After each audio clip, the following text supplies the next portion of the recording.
Shopify, je viens ici, je clique sur produit et j'arrive sur mon listing de produits. Là, vu que j'ai pas de produit, il va me demander d'ajouter un produit. Ok, j'ajoute mon produit. Maintenant, j'arrive sur une nouvelle page. Ok, donc première information à faire, c'est de mettre le titre de son produit. Avant de commencer, je me présente, je m'appelle Bastien et je suis consultant et formateur pour l'agence iComi qui aide les entreprises dans leur digitalisation. Si vous avez des questions, surtout n'hésitez pas à les poser dans l'espace commentaire. Et si vous souhaitez un accompagnement, je laisserai un lien pour nous contacter directement. La première chose que je vais faire, c'est mettre un titre de produit. Alors là, je vais mettre par exemple Astérix et Obélix contre Cléopâtre. Je crois que c'est écrit comme ça. Ok. Donc on va mettre notre premier titre, puisque là c'est la boutique de livres. On va mettre Astérix Obélix contre Cléopâtre. Ok. Ensuite, je vais mettre une. Ah ouais. Il n'y a pas Cléopâtre, si, il y a contre Cléopâtre, non? Ça n'existe pas? Mission Cléopâtre. Ah ouais. Mission Cléopâtre. Ah voilà. Ah mais ça n'existe pas le livre. Alors c'est contre César. Ah, la culture là, ça va pas du tout. Comme ça? C'est mieux?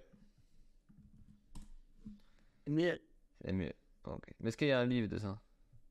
Oui, il y a un livre. Non. Bon, voilà. Donc après la description. Théoriquement, est-ce que vous vous rappelez comment on fait une belle description? Qui se rappelle? Non? Vous vous rappelez? avec ChatGPT. Ah oui. Vous pouvez faire la description ok avec ChatGPT. L'objectif là, c'est de pousser un petit peu ce que vous faites depuis on va dire depuis le début de la formation. Parce que dans vos fiches produits, je peux revenir. Hein. C'est lequel? C'est lequel? Ouais, ça doit être ça. Ça doit être celui-là. Normalement, vous avez déjà fait ça un petit peu. Boutique. Tac. Ok. Rappelez de WordPress. Donc là, vous aviez déjà, voilà, vous avez déjà fait des belles descriptions. Ok. Donc, faut reprendre ça. Essayer d'améliorer ça aussi. Faire pousser un peu l'expérience client en rajoutant, par exemple, vous avez dit des fois, voilà, ici, là, c'est bien. Il y a des mots en gras.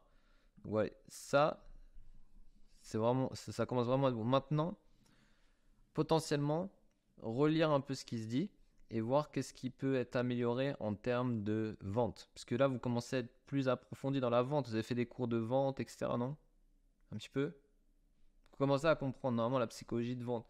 Comment on architecture un texte de vente, un speech de vente.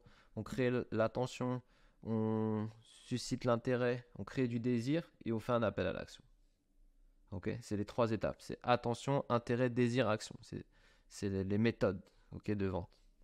Donc pour créer l'attention, en général, on met des belles photos. Après, on crée l'intérêt dans le texte. On raconte une petite histoire. Ok. Et le désir, ça peut passer soit par une promotion, un prix attractif. Ok.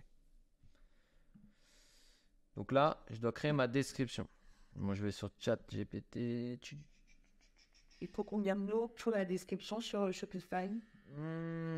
Sur Shopify, c'est comme sur WordPress en soi, c'est entre 800 et 1200 mots, c'est bien, pour être bon en termes SEO. Voilà.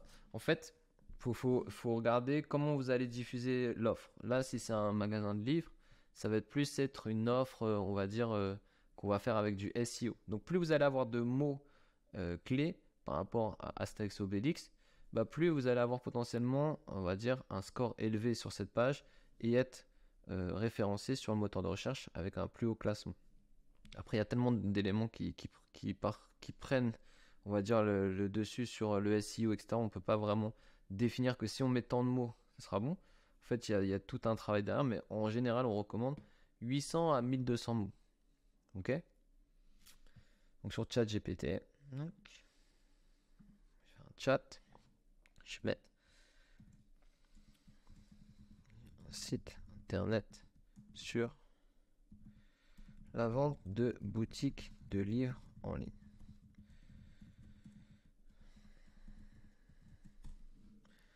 Là, par exemple, je vais juste faire un petit exemple de comment moi j'utilise ChatGPT, ok? Parce qu'en fait, je vais créer un chat là. Je vais commencer à lui donner des idées de ce que j'ai besoin.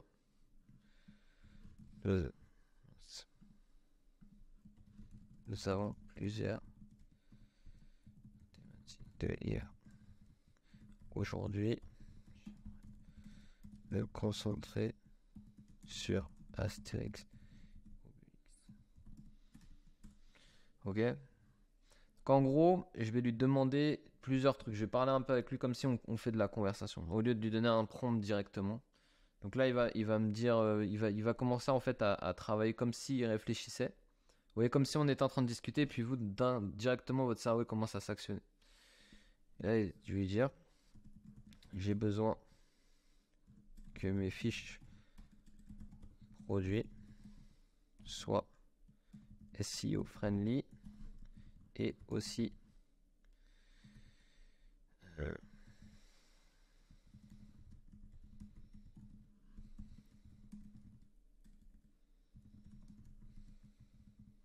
ok.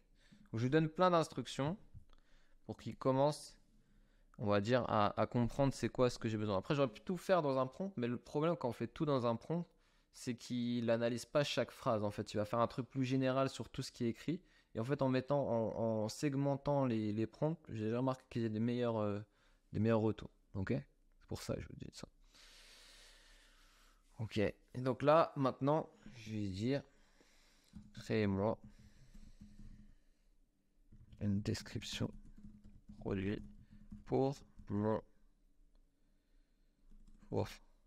page de vente de Astérix Obélix. Donc là, je lui dis, crée-moi la description produit pour la page de vente de Astérix Obélix contre ça. Donc là, vous voyez, tac, il m'a fait toute l'architecture d'une page. Donc en fait, en faisant ça, en mettant ça dans le chat, il arrive après derrière à définir quels sont les points importants pour faire du SEO friendly.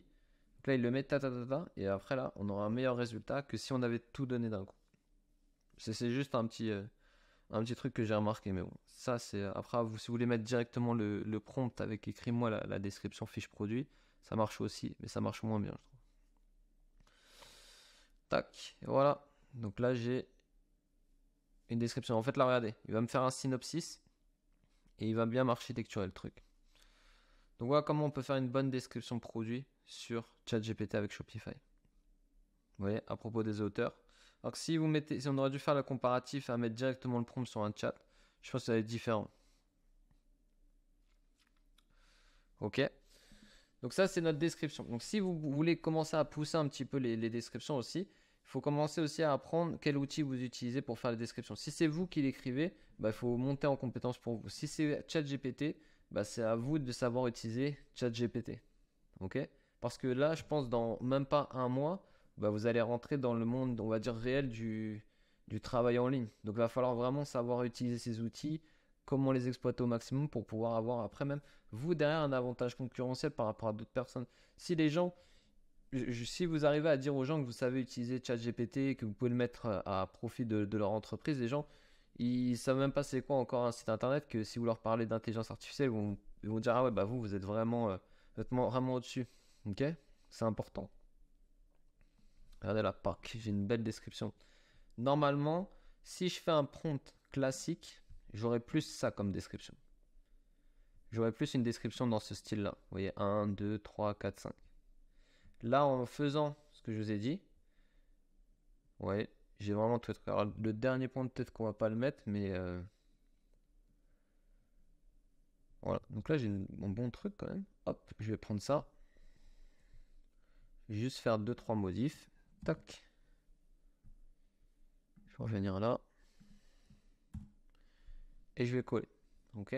Donc là, j'ai mon synopsis à propos des auteurs, contexte historique.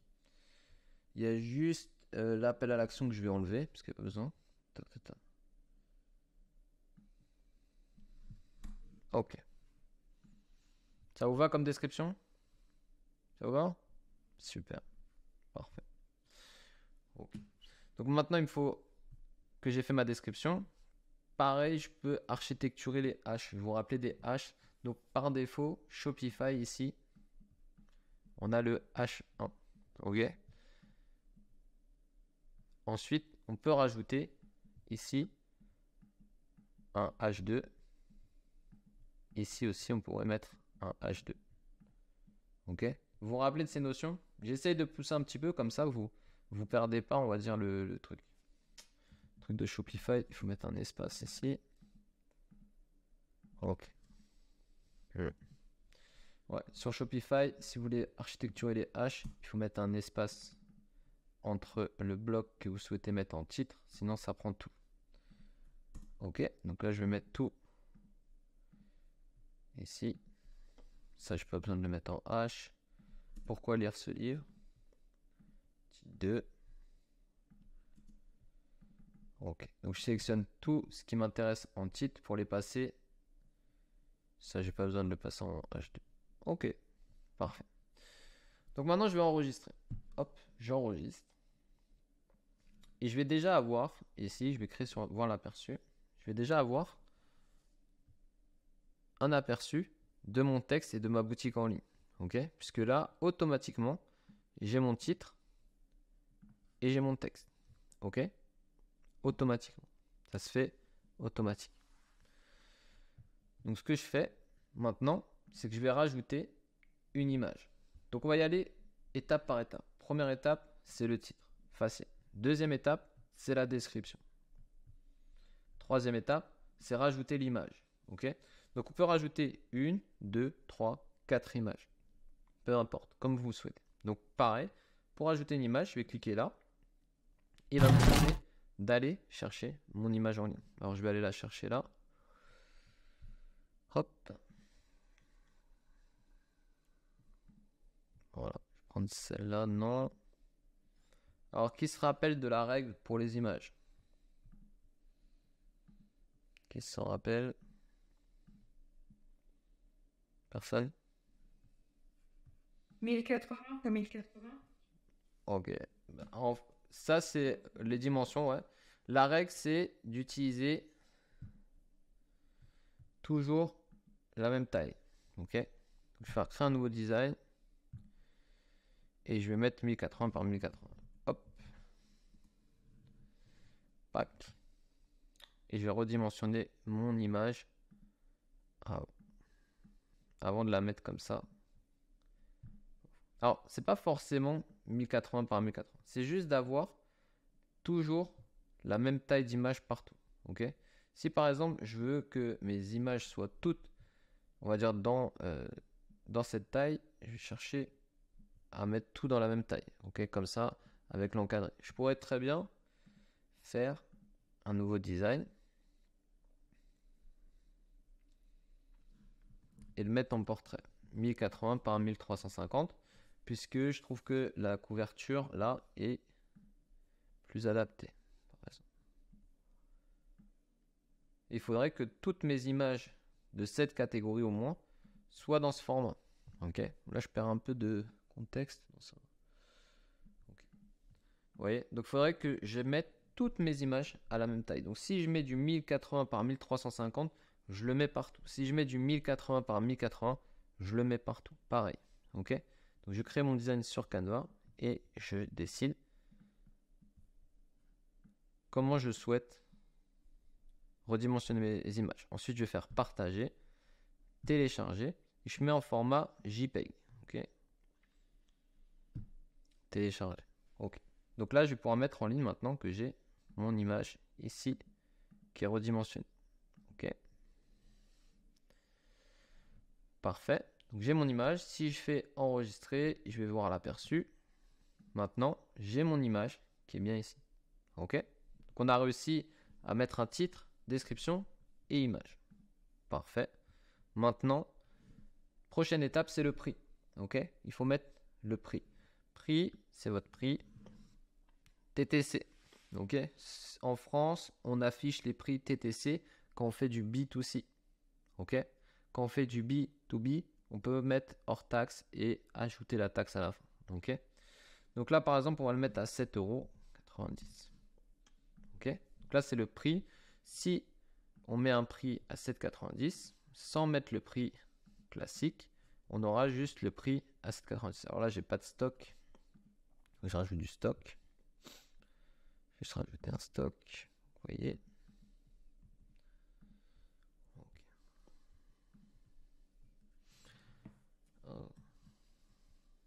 Pas marché. Voilà. Ok. Donc là, on a le prix à 7,90. Ok. Si maintenant, je souhaite faire un prix promotionnel, je me mets là et je vais mettre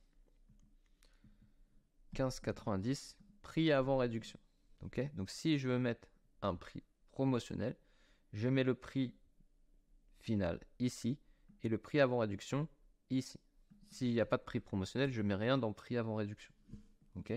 Donc maintenant que j'ai mis mon prix avant réduction, je vais faire enregistrer et je vais faire voir l'aperçu. Et j'ai bien ici 15,90 barré avec 7,90. Ok. Pour l'instant, on n'a pas parlé du design. Je vous dis juste, ce design, c'est le design classique de Shopify. Bien sûr, vous pouvez tout changer dans le design. On verra ça après. Pour l'instant, on se concentre juste sur la méthodologie pour créer un produit. Ok, très simple. Maintenant, facturer les taxes sur ce produit, non, pas besoin.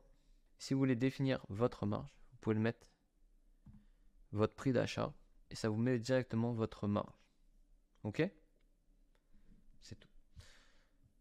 Titre, description, le support, le prix, le coût par article et ensuite on passe à tout ce qui est ERP. Ok, donc dans tout ce qui est ERP, c'est l'unité des gestions des stocks. Donc ça, ce que je vous ai dit, c'est à vous de définir vos SKU. C'est à vous de définir vos codes barres si vous êtes des créateurs. Si vous n'êtes pas des créateurs et que vous prenez du stock chez quelqu'un, donc vous faites juste de la revente de produits, normalement le code barre il est déjà créé. Si vous êtes un créateur, vous devez créer vos codes barres. Ok. Donc pareil pour la SKU, je peux mettre BD. Ok, parfait, c'est tout. Vous pouvez mettre des SKU comme ça, vous pouvez créer vos SKU en interne. En fait, ce qui est important de savoir, c'est que le SKU, il va être obligatoire, et même le code barre ici, parce que vous allez vouloir faire à un moment donné ce qu'on appelle du Google Shopping. Ok, je reviens là, je vais mettre. Ok, Shopping. Google Shopping, c'est ça.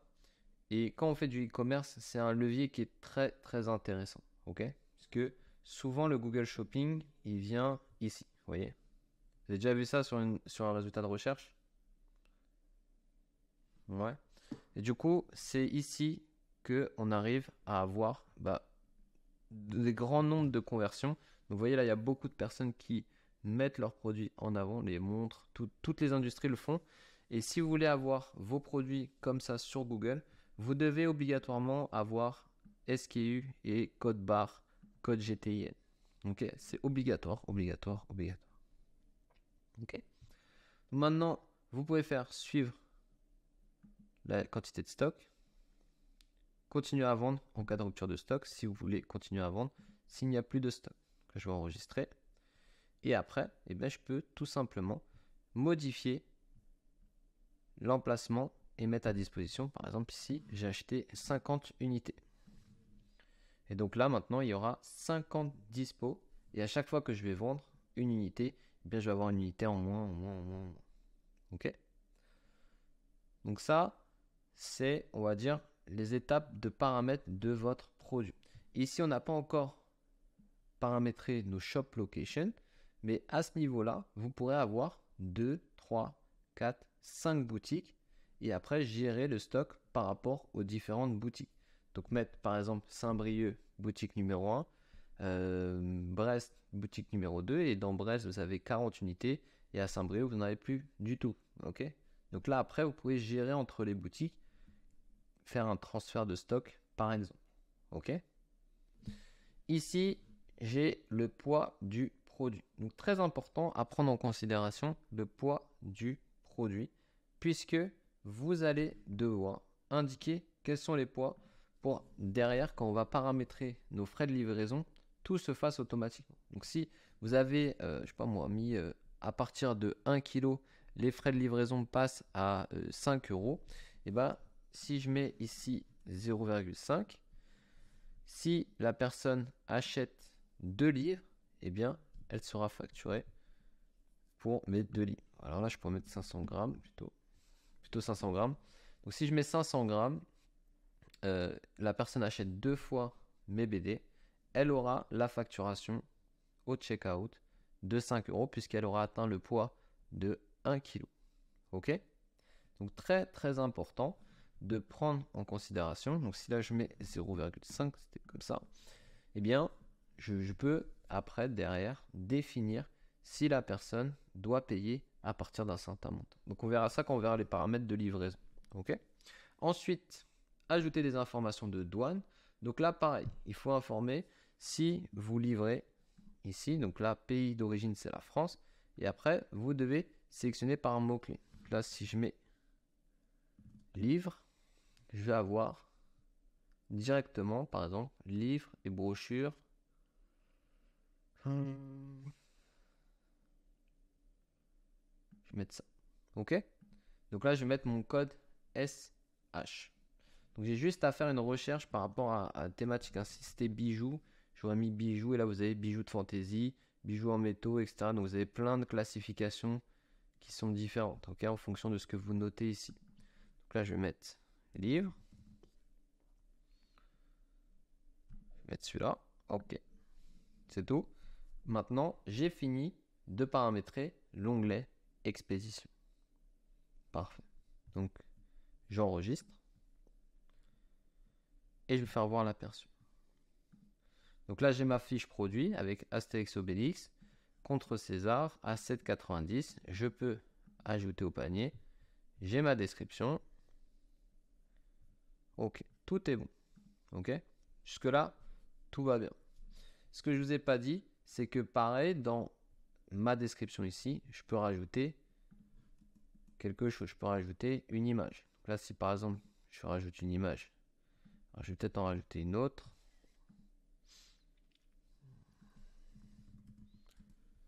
Ok, je vais rajouter l'image de lui par exemple. Hop.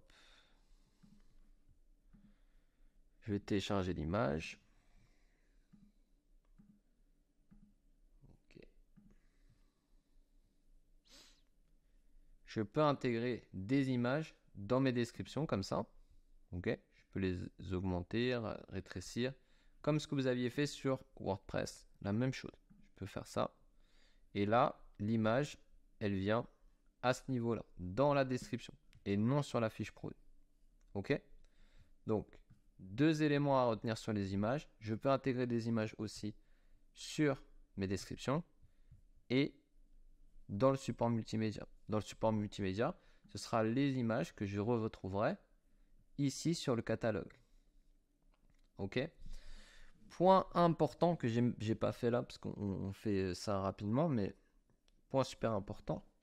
Est-ce que vous vous rappelez qu'il faut renommer vos images? Est-ce que vous vous rappelez de ça? Ouais. Donc là, par exemple, il faudrait mettre Astérix et Obélix. Et mettre Depardieu. Ok? Donc je renomme mon image avec l'appellation que je souhaite pour optimiser aussi sur les moteurs de recherche avec les mots-clés sélectionnés. Donc là, vous voyez, j'ai mis Astérix et Obélix Depardieu. Ok, donc potentiellement, ça me permettrait d'être référencé sur Depardieu dans Astérix ou Depardieu dans Astérix et Obélix. Ok, acteur d'Astérix et Obélix. On ne sait jamais et ça peut nous entraîner et nous faire déclencher une vente. Donc il faut toujours essayer d'optimiser chaque élément possible pour les moteurs de recherche. C'est important. Ok, donc on a tout ça. Maintenant, ce qu'on peut faire, c'est rajouter des variantes. Alors, vous vous rappelez les variantes, vous avez 2 types de produits. Ici, vous avez produit simple. Donc, un produit simple, c'est comme ça. Il y a juste le produit et on peut l'acheter.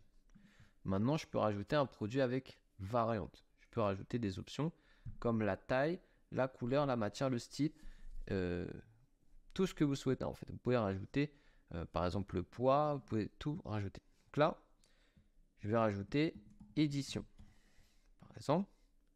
Donc dans nom d'option, je vais rajouter édition. Et après, dans valeur, je vais mettre édition classique. Je vais mettre coffret. Je vais mettre édition limitée. Ok. Donc là, je vais rajouter 3 variantes. Je vais enregistrer. Et maintenant, dans mes variantes, je vais pouvoir modifier ici déjà les disponibilités. Donc, je vais pouvoir mettre ici 42. Ici, j'en ai 23 par exemple. Et modifier le prix. Donc pareil, je vais pouvoir modifier mon prix ici. Je vais mettre à 14,90 ici. Le coffret, je vais le mettre à 27,90. Et je vais enregistrer. Ok. Je vais faire voir l'aperçu maintenant. Et vous voyez que j'ai mes 3 variantes qui sont arrivées. Classique, coffret et édition limitée. Ok. Avec les deux en promotion. Donc ça, je peux les modifier à tout moment. Alors, à première vue, normalement, ça doit être flagrant pour vous. C'est beaucoup plus simple de faire des variantes sur Shopify que sur WordPress. Parce que WordPress, c'est un peu plus complexe quand on veut faire des variantes. C'est un peu plus ambigu, le système. Et là, c'est super simple. En fait, c'est ça qui est bien. Et pareil, après, on peut tout gérer. Donc là, je peux me faire modifier. Je peux redéfinir mes appellations. Ou je peux très bien modifier chaque variante comme ça. Je rentre dans le panneau des variations. Donc je peux rajouter une image différente par variation. Donc si par exemple je vais rajouter celle-là, hop. Peut-être pas rajouter pour lui, mais pour l'édition limitée, je vais rajouter pour lui. Hop, je vais terminer. Je vais mettre 29. Ok. Il faut bien tout modifier parce que quand on rajoute des variantes après, ça change tout. Donc il faut tout modifier. Même votre unité de gestion des stocks, il faudra le modifier. Mettre des unités de stock différentes. Ok. Je vais faire enregistrer. Pareil pour le poids, il faudra tout modifier à chaque variante. Pour le coffret, je vais ajouter celle-là. Hop. Enregistrer. Et ce que ça a fait, si je reviens en arrière, ce que ça a fait, c'est si je clique sur édition limitée, ça me rajoute mon image. Ok? C'est tout. Très simple. Donc là, j'ai bien mes 3 variantes avec classique, coffret, édition limitée et j'ai modifié les images. Donc le but pour vous, ça va être de créer ça, de créer une fiche produit avec le titre, description, de faire derrière vos images, donc mettre les images 1, 2, 3, 4, 5, rajouter des variantes et ensuite, maintenant que j'ai fini tout ça, eh bien on va voir la deuxième partie sur la colonne de droite ici. Ok, donc là on a fini pour l'instant sur ça. Maintenant, on va essayer de voir à ce niveau-là. Qu'est-ce qui se passe? Donc déjà, première chose, on a statut. Donc statut actif, ça veut dire que le produit est bien en vente. Si je le mets en brouillon, ça veut dire que le produit est disponible simplement sur le back-office. Ok. Maintenant, on peut voir les différents canaux de vente sur lesquels ils sont publiés et distribués. Sur Shopify, vous pouvez sélectionner boutique en ligne, shop et point de vente. Donc point de vente, c'est vos boutiques physiques. Et ensuite, vous pouvez définir les différents marchés, comme France, Union Européenne, Internationale. Par défaut, Shopify ouvre simplement sur le marché sur lequel vous êtes positionné sur la boutique. Donc là, j'avais mis France, donc on est simplement sur le marché français. Bien sûr, on peut ouvrir à l'international et on verra ça après. Okay. Donc ensuite, on a juste un dernier truc à paramétrer, c'est ici. Classement des produits. Okay, donc c'est le dernier point qu'on va voir. Donc il faut mettre la catégorie de produit. Donc par défaut, il m'a trouvé livre. Ok. Ensuite, on a le type de produit. Donc là, il faut mettre un type de produit. Donc là, je vais mettre BD. Ok. Je vais enregistrer. Ensuite, le fournisseur. Donc l'art de livre. Pour l'instant, il n'y a qu'un fournisseur. Ok. Puisque c'est vous qui vendez. Fournisseur, Si vous avez des personnes qui revendent vos produits sur votre boutique, si vous êtes une marketplace, il faudra indiquer qui sont les fournisseurs de ce produit. Si ce sont des personnes tierces qui viennent sur votre qui viennent vendre sur votre boutique en ligne, eh bien, il faudra indiquer quels sont les fournisseurs. Un peu comme sur Fnac. Sur Fnac.com, vous avez Fnac qui vend, mais aussi des personnes indépendantes qui viennent mettre leurs produits en vente. Et vous voyez que tel produit vient de tel fournisseur. Et bien là, c'est pareil. Okay, donc indirectement, là, pour l'instant, le fournisseur, c'est vous. Donc, il n'y a pas à changer. Et ensuite, les collections. Alors, les collections, c'est la même chose. Ici, on n'a qu'une seule collection. On a Homepage. Donc là, je vais l'enlever. Et j'ai qu'une seule collection pour l'instant. Donc, on va voir comment paramétrer ces collections. Et les balises, ça va être des tags. Okay, donc là, je vais ajouter BD, juste comme ça pour, on va dire, après pouvoir potentiellement faire des collections par rapport à ces différentes balises. Ok, c'est tout pour le moment. Ok, donc là, je vais enregistrer. Et dans la théorie, j'ai fini ma fiche produit. Juste une dernière chose. Tout en bas, là, vous avez vu, il y a écrit référencement sur les moteurs de recherche. À ce niveau-là, vous allez pouvoir modifier le titre méta et la méta-description de votre fiche produit. Puisque quand vous cherchez sur Google, je vais remettre Astérix Obélix contre César. Vous avez vu, vous avez ici la description, donc le titre et le méta-description. Pareil, ici, tac, vous avez toutes les personnes qui ont un site internet qui ont mis ici un titre et une méta-description. Donc là, par défaut, Shopify vous met le titre produit ici et le début de la description. Donc ça, il faudra le revoir parce que c'est pas forcément intéressant. Donc pareil, comme j'ai déjà un peu instruit mon chat GPT, je peux retourner dessus et je peux lui dire créez-moi maintenant un titre et méta description pour ma page produit pour être bien.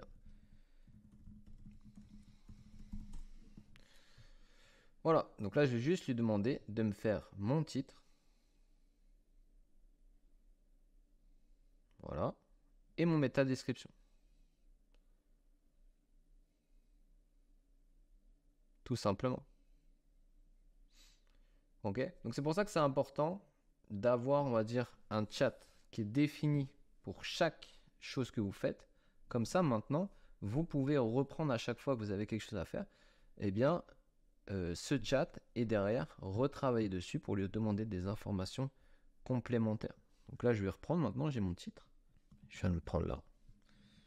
Je vais mettre là, tu livres. Alors là, j'ai juste un caractère de trop. Dommage. Mettre ça comme ça. Ok. Et ensuite, la métadescription, je viens la reprendre pareil. Ok. Vous voyez, la métadescription, ils disent 320 caractères. Ici, ils disent 70 caractères. Donc, il faut bien suivre ces informations. L'art du livre. Ok. Et j'enregistre. Et donc là, j'ai fini de créer ma page produit. J'ai mon titre, ma description, mon support multimédia, mes variantes, mon référencement qui est travaillé. Et j'ai rajouté la classification de produit. Donc il est bien actif, il est sur mes canaux de vente. J'ai mis le bon fournisseur. Il faudra juste que je rajoute les collections une fois qu'elles sont créées. C'est tout. Ok? Très simple. Est-ce que vous avez des questions là-dessus?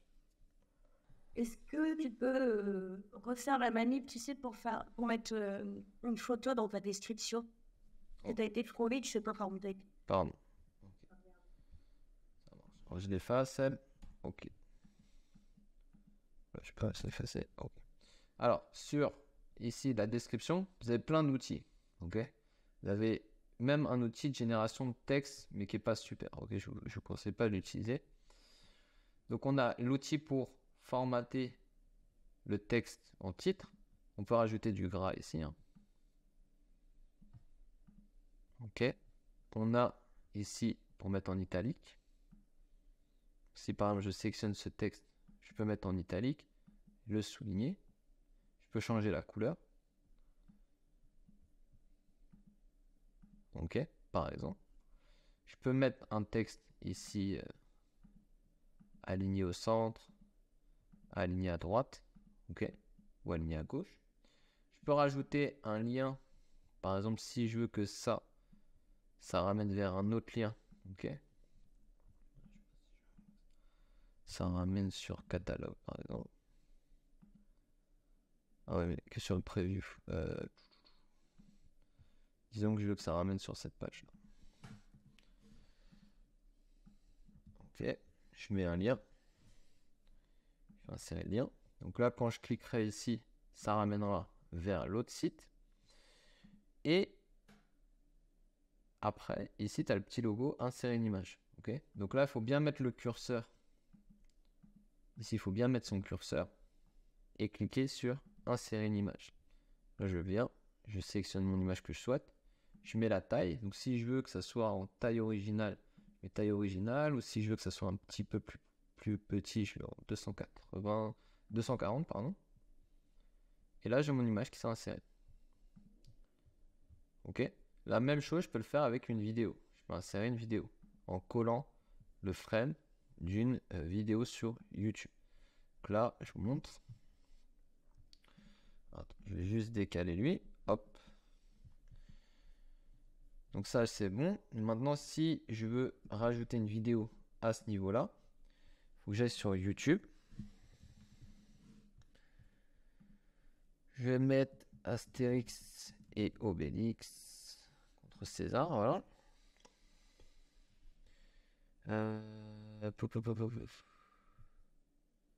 Voilà. Par exemple, si je veux mettre cette vidéo, il faut que j'aille sur la vidéo et que je fasse partager et intégrer. Ok. Et en fait, là, ça va me donner un code iframe. Le code iframe, je peux le copier là. Ça, vous pouvez le faire sur toutes les vidéos YouTube. Et là, insérer une vidéo. Tac, insérer. Et là, votre vidéo, elle vient. Ok. C'est la façon qu'on peut rajouter des vidéos sur une description produit sur Shopify. Ok. Simplement sur la description. Vous verrez que quand on sera sur le thème, on pourra faire ça différemment. Et là, hop, je reviens voir mon aperçu. Donc, j'ai mon image et ma vidéo. Ok. Je vous remercie d'avoir suivi cette vidéo jusqu'au bout. Si vous avez des questions, n'hésitez pas à les poser dans l'espace commentaire. Si vous avez besoin d'un accompagnement ou d'une aide pour la création de votre site e-commerce, n'oubliez pas que vous avez aussi le lien qui redirige vers le site internet pour pouvoir faire une prise de rendez-vous avec l'un de nos consultants. Je vous remercie encore une fois, n'hésitez pas à vous abonner et à aimer cette vidéo et je vous dis à très vite dans un prochain tutoriel.